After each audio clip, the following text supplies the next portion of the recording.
Hello friends, welcome back to my channel. Today I am Palakyas with you to learn about pronoun. We are going to learn today pronoun in very simple way. So please see my video till end. So let's begin. When we are talking about pronoun, we should know the definition of pronoun. So let's begin. Pronoun is a word that used in the place of noun and also does the work of noun. Let's revise this definition again. Pronoun. What is pronoun? Pronoun is a word that used in the place of noun and also does the work of the noun. Now, take an example of like Amit. Now, first of all, Amit word is a masculine. Masculine. Amit is a masculine. So let's begin the example. Take an example of Amit. Amit is a boy. Amit studies very well. Amit's handwriting is so good. Amit is very interesting. Now this is not the right way to write Amit again and again. Now similarly, I have told you that Amit word is masculine, so we are going to use he for Amit. So let's begin now again. Amit is a boy. He is the regular child in the school. He studies very well. His writing is so interesting, and he is also very interested. Now this example, now this paragraph is also very interesting, and this paragraph which I have told you is in the right way. Is in the right way. Okay, now take an example of one more feminine. Feminine means of any girl or okay, यानी कि स्त्री जाति. Okay, so I am taking example of Shelja. Shelja. So Shelja is a girl. Shelja is very good in handwriting. Shelja is very interesting. Shelja is very good. Now we are not going to put Shelja again and again. So now this is feminine. So we are going to use she for Shelja. So let's begin again. Shelja is a girl. She studies very well. She is so interesting. She's writing is so good. So now come to types of pronoun. Now first of all we know the number of that types of pronoun. We don't have to learn this. We should know the number of types of pronoun. What are the types of pronoun? There are 7 types of pronoun. 7 types of pronoun. Which one? Personal pronoun, relative pronoun, interrogative pronoun, reflexive pronoun, indefinite pronoun, possessive pronoun, and demonstrative pronoun. So now let's understand this whole pronoun in Hindi to understand very easily. So let's begin. Pronoun क्या होता है? सबसे पहले तो pronoun एक word है. क्या है pronoun? एक वर्ड है जो कि यूज होता है नाउन की जगह पे और ये साथ में नाउन का भी काम करता है. जैसे कि मैंने आपको कुछ उदाहरण दिए थे अमित और शैलजा के बारे में. उसमें हमने ये सीखा था कि हम लोग अमित और शैलजा बारी बारी नहीं लिखेंगे. अगर जो मैस्कुलाइन है उनके लिए तो ही लगाते हैं, हिज लगाते हैं, और जो फेमिनाइन होता है उनके लिए हम लगाते हैं शी और हिज. तो उसके हिसाब से जब हमें ऐसा हम जब नाउन बारी बारी नहीं लगाते, इसलिए नाउन की जगह क्या प्रयोग होता है? प्रनाउन. ठीक है. अब टाइप्स ऑफ प्रनाउन. प्रनाउन के कितने प्रकार हैं? प्रनाउन 7 होते हैं. प्रनाउन कितने होते हैं? 7 प्रकार होते हैं इसके. कौन कौन से? Personal pronoun, relative pronoun, interrogative pronoun, reflexive pronoun, indefinite pronoun, possessive pronoun और डेमोन्स्ट्रेटिव प्रनाउन. ठीक है. Now, in English grammar, we have first person, second person and third person. How many persons we have? First person, second person and third person. In first person, it comes I, me, my, mine, we, us, our, and ours.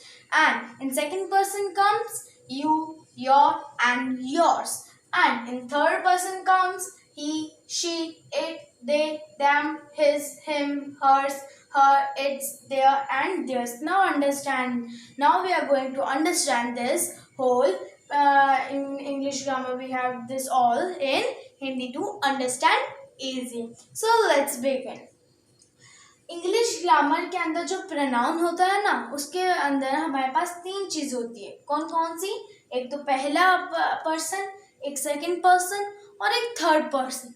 ठीक है. अब देखो, ये तो हम देखेंगे, लेकिन पहली बात तो हमें ये समझना है कि जो फर्स्ट पर्सन होता है वो क्या होता है. मान लो कि हम तीन जन हैं, एक तो मैं, एक आप और एक मेरे साथ कोई. मान लो कि मेरे पास है कोई. ठीक है. अब जो मैंने शुरुआत की है, मैं आपको कुछ बोल रही हूँ ना, तो आप सुन रहे हो, मैं तो बोल रही हूँ ना, तो मैंने ये मान लो कोई कहानी है तो मैंने वो शुरुआत की, तो फर्स्ट पर्सन तो वो कौन होगी? वो मैं ही होंगी. सेकंड पर्सन आप होंगे, यानी कि आप सुन रहे हो मेरी बातें और मैंने पूरा प्रोनाउन मैंने करवाया. ठीक है. उसमें फर्स्ट पर्सन कौन हुआ? मैं हुई. अब सेकंड पर्सन कौन हुआ? आप हुए. आप क्यों हुए? क्योंकि आप सारा जो प्रोनाउन का है वो क्या कर रहे हो? वो सुन रहे हो. तो जो सुनता है यानी कि जो वो होता है सेकंड पर्सन. और अब थर्ड पर्सन कौन होता है? मान लो कि आपने प्रोनाउन तो कर रहे हैं, लेकिन मैंने किसी को बुला के उसके बारे में मैंने आपको बताया और अपने दोनों उसके बारे में बात कर रहे हो, वो होता है थर्ड पर्सन. यानी कि एक मैं यानी कि फर्स्ट पर्सन, आप यानी कि सेकंड पर्सन, और हम दोनों किसी के बारे में बात कर रहे हैं. यहाँ पे वो जैसे मान लो प्रोनाउन ही हो गया. ठीक है. प्रोनाउन नहीं तो कोई भी गर्ल मेरे पास मान लो वहां पे खड़ी है तो और अपने दोनों उसके बारे में बात कर रहे हैं, तो वो कौन हो जाएगी? Third person. अब देखो, ये भी इम्पोर्टेंट है कि फर्स्ट पर्सन में कौन कौन आ जाता है, यानी कि I, me, my, mine, we, us, our and ours. ये तो पता लग गया कि फर्स्ट पर्सन तो मैं हूँ, लेकिन जब हम इंग्लिश के अंदर जब लिखते हैं तो उनके भी अलग अलग जैसे यूजेस होते हैं ना, तो उसके अंदर अपने ये सारे वर्ड्स लिखते हैं. और सेकंड पर्सन के अंदर पता तो लग गया कि वो तो आप हो क्योंकि आप सुन रहे हो, लेकिन कौन कौन से वर्ड यूज होते हैं? You, your and yours. और थर्ड पर्सन यानी कि जो उधर कोई खड़ा है और अपने दोनों उसके बारे में बात करे, वो होते थर्ड पर्सन. पर लेकिन इंग्लिश में कौन कौन से वर्ड लिखेंगे थर्ड पर्सन के लिए? वो होंगे he, she, it, they, them, his, him, hers, her, its, their and their. ये एक तो है ना, सबसे इम्पोर्टेंट यही बात है कि हम ये जो तीनों है ना, फर्स्ट पर्सन, सेकंड पर्सन और थर्ड पर्सन, इनके हम ये याद करेंगे. अब हम बात करेंगे प्रोनाउन का चार्ट का. इस चार्ट से हमें मतलब आपको बहुत आसानी से एक प्रोनाउन समझ में आ जाएगा. देखो, मैंने आपको ये तो बता ही दिया था कि पर्सन तीन होते हैं, एक तो पहला, एक दूसरा और एक तीसरा. और हमने ये भी पढ़ा था कि हम कौन कौन से वर्ड यूज करेंगे इंग्लिश में. लेकिन अब इस चार्ट से मैं आपको ये बताऊंगी कि ये जो वर्ड्स है वो सब्जेक्ट में कौन सा आएंगे, ऑब्जेक्ट में कैसे लिखेंगे, पॉजेसिव में कैसे लिखेंगे और रिफ्लेक्सिव में कैसे लिखेंगे.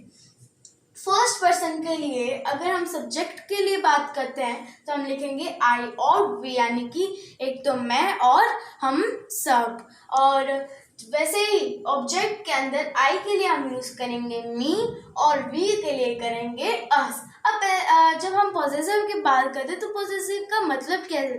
पॉजेसिव का मतलब होता है जिस पे हमारा खुद का अधिकार हो. किसका अधिकार हो? हमारा खुद का. तो अगर हम पॉजेसिव के अंदर आई का यूज करते हैं तो वो होता है मी और वी का होता है आर. और रिफ्लेक्सिव में रिफ्लेक्सिव आ जाता है यानी कि हम सब. रिफ्लेक्सिव का मतलब हो जाता है हम सब. तो रिफ्लेक्सिव के अंदर आई का हो जाएगा माई सेल्फ और वी का हो जाएगा आर सेल्फ. अब चलते हैं सेकंड पर्सन पे. सेकंड पर्सन के जब बात करते हैं तब सब्जेक्ट सॉरी यहाँ पे मैं मी नहीं होना चाहिए था, वो एक्चुअली माई होना चाहिए था क्योंकि हमारा खुद का अधिकार है पे, इसलिए. तो हम यहाँ पे थे यू पे.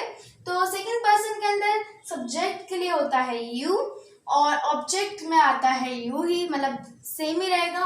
लेकिन जब हम पोजेसिव की बात करते हैं तो वापस वही आ जाता है, यानी कि हमारा खुद का अधिकार। इसीलिए हम करेंगे योर पोजेसिव में। और जब हम रिफ्लेक्सिव की बात करते हैं तो यू का क्या हो जाएगा, योरसेल्फ। और इसे हम मतलब योरसेल्फ भी लिख सकते हैं और योरसेल्व्स भी। तो अब आते हैं थर्ड पर्सन पे।